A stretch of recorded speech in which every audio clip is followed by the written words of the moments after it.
Hi friends, good morning. అనులాగ్స్ ఇవాళైతే chicken fry చేస్తున్నాను ఫ్రెండ్స్. ఎలా చేస్తానో ఏమేమి కావాలో చూపిస్తాను, చూడండి. ఓకేనా ఫ్రెండ్స్? పసుపు, ఉప్పు, కారం, లైట్గా ఆయిల్ వేసేసి శుభ్రంగా ఇలా ఒక 10 minutes నానబెట్టేసుకుందాం. మసాలా మొత్తం మిక్సీ పట్టేసాను మెత్తగా. అలాగ మొత్తం వేపేసాను ఫ్రెండ్స్. మొత్తం ఇది మిక్సీ పట్టేద్దాం. బాండీ పెట్టి ఆయిల్ వేసాను. నానబెట్టుకున్నది ఉంది కదా, మొత్తం బాండీలో వేసేసుకుందాం. ఓకేనా?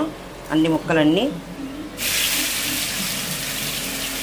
చికెన్లో వాటర్ వస్తాయి కదా, ఆ వాటర్ అంతా పోయేదాకా బాగా మగ్గ పెట్టుకుందాం.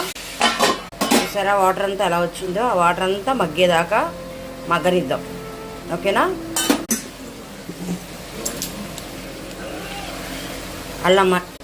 ఇదిగోండి, అల్లం అంతా ఇలా వేసుకొని వేపేసుకుందాం. మళ్ళీ లైట్గా ఉప్పిచ్చి మసాలా కొబ్బరి ఇలా పొడిని చేశాను, ఇది కూడా వేసేసుకున్నాను. కరివేపాకు కూడా వేసేసుకున్నాను ఫ్రెండ్స్. లో కానీ టమాటా చట్నీ చేశాను,